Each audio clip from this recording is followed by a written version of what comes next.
Ronald Reagan, who was fiscally totally irresponsible, tripled the U.S. debt, shifted the U.S. very quickly from the world's leading creditor to the world's leading debtor. George W. Bush enhanced it with his fiscal policies, including the huge tax cut for the rich, the wars, and in the long term, that's a problem. But the way to deal with that problem in the long term is with economic growth, appropriate economic growth, sensible economic growth. Well, that can be done, but it's not going to be done through deficit reduction programs or tampering with entitlements, as is on the table, unfortunately. Noam, you mentioned entitlements, and obviously this is an issue that's come up a lot in the deficit debate. Governor Rick Perry, the Republican presidential hopeful, has called it a Ponzi scheme. But even Democrats seem to buy into this narrative that it's in crisis. Can you address that? Social Security's not in any crisis. I mean, the trust fund alone will fully pay benefits for, I think, another 30 years or so.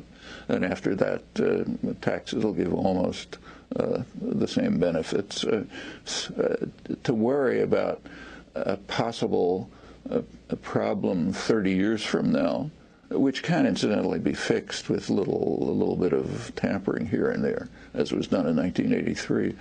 To worry about that just makes absolutely no sense unless you're trying to destroy the program.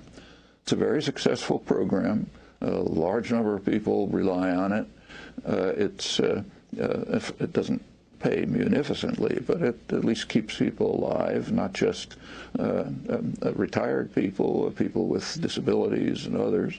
Very low administrative costs, extremely efficient, and no burden on the deficit. Doesn't add to the deficit. The effort to try to present the Social Security program as if it's a major problem, that's just a hidden way of trying to undermine and destroy it. Now, there has been a lot of opposition to it since the 1930s, on the part of sectors of extreme wealth and privilege, especially financial capital. They don't like it for several reasons. One is the rich don't barely. For them, it's meaningless. Anyone with who's had a fairly decent income, it's a tiny addition to your retirement, but doesn't mean much. Another is if the financial institutions, the insurance companies, can get their hands on this huge financial resource, for example, if it's privatized in some way, or vouchers, I mean, that's a huge bonanza. They'll have trillions of dollars to play with, the banks, the investment firms, and so on. But I think myself that there's a more subtle reason why they're opposed to it, and I think it's rather similar to the reason for the effort to pretty much dismantle the public education system. The Social Security is based on a principle. It's based on the principle that you care about other people. You care whether the widow across town, disabled widow, is going to be able to have food to eat. And that's a notion you have to drive out of people's heads. The idea of solidarity, sympathy, mutual support, that's doctrinally dangerous. The preferred doctrines are just care about yourself, don't care about anyone else. That's a very good way to trap and control people. And the very idea that we're in it together, that we care about each other, that we have responsibility for one another, that's sort of frightening to those who want a society which is dominated by power, authority, wealth, in which people are passive and obedient. And I suspect, I don't know how to measure it exactly, but I think that that's a considerable part of the drive on the part of small privileged sectors to undermine a very efficient, very effective system on which a large part of the population actually relies more than ever. because wealth, personal wealth, was very much tied up in the housing market. That was people's personal wealth. Well, okay, that quite predictably totally collapsed. People aren't destitute by the standards of, say, the slums in India or southern Africa, but very suffering severely, and they have nothing else to rely on. But what the really pittance that they're getting from Social Security, to take that away would be just disastrous. But there's a reason. There's a reason. There's a reason for this. There's a reason education sucks, and it's the same reason that it will never, ever, ever be fixed. It's never going to get any better. Don't look for it. Be happy with what you got. Because the owners of this country don't want that. I'm talking about the real owners now. The real owners, the big wealthy business interests that control things and make all the important decisions. Forget the politicians. The politicians are put there to give you the idea that you have freedom of choice. You don't. You have no choice. You have owners. They own you. They own everything. They own all the important land. They own and control the corporations. They've long since bought and paid for the Senate, the Congress, the state houses, the city halls. They got the judges in their back pockets. And they own all the big media companies, so they control just about all of the news and information you get to hear. They got you by the balls. They spend billions of dollars every year lobbying to get what they want. Well, we know what they want. They want more for themselves and less for everybody else. But I'll tell you what they don't want. They don't want a population of citizens capable of critical thinking. They don't want well-informed, well-educated people capable of critical thinking. They're not interested in that. That doesn't help them. That's against their interest. That's right. They don't want people who are smart enough to sit around the kitchen table and figure out how badly they're getting fucked by a system that threw them overboard 30 fucking years ago.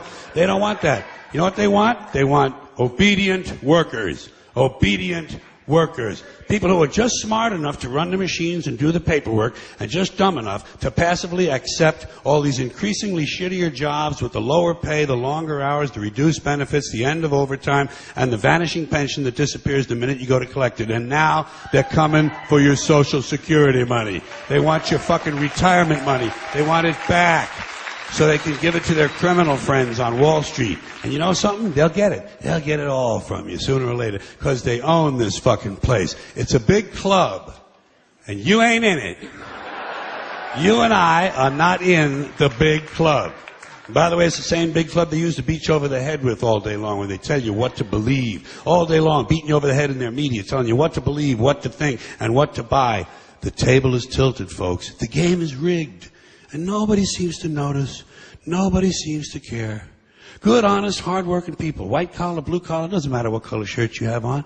Good, honest, hard-working people continue. These are people of modest means. Continue to elect these rich cocksuckers who don't give a fuck about them. They don't give a fuck about you. They don't give a fuck about you. They don't care about you at all. At all. At all. Yeah. You know? And nobody seems to notice, nobody seems to care. That's what the owners count on, the fact that Americans will probably remain willfully ignorant of the big red, white, and blue dick that's being jammed up their assholes every day. Because the owners of this country know the truth. It's called the American dream, because you have to be asleep to believe it. I really haven't seen this many people in one place since they took the group photographs of all the criminals and lawbreakers in the Ronald Reagan administration. Yeah, oh. 225 of them so far. 225 different people in the Ronald Reagan administration have either quit, been fired, been arrested, indicted, or convicted of either breaking the law or violating the ethics code. 225 of them. And Edwin Meese alone has been investigated by 3 separate special prosecutors, and there's a 4th one waiting for him in Washington right now. 3 separate special prosecutors have had to look into the activities of the Attorney General. And the Attorney General is the nation's leading law enforcement officer. See, that's what you got to remember. This is the Ronald Reagan administration we're talking about. These are the law and order people. These are the people who are against street crime. They want to put street criminals in jail to make life safer for the business criminals. They're against street crime.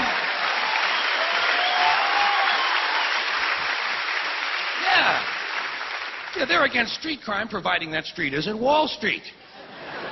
And the Supreme Court decided about a year ago that it's all right to put people in jail now if we just think they're going to commit a crime.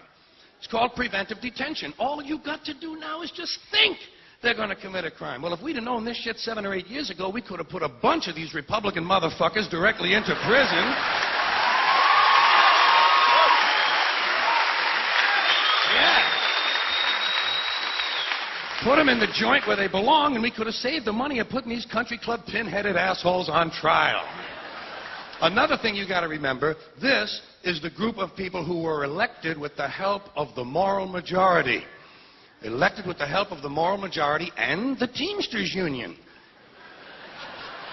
That's a good combination. Organized religion and organized crime working together to help build a better America.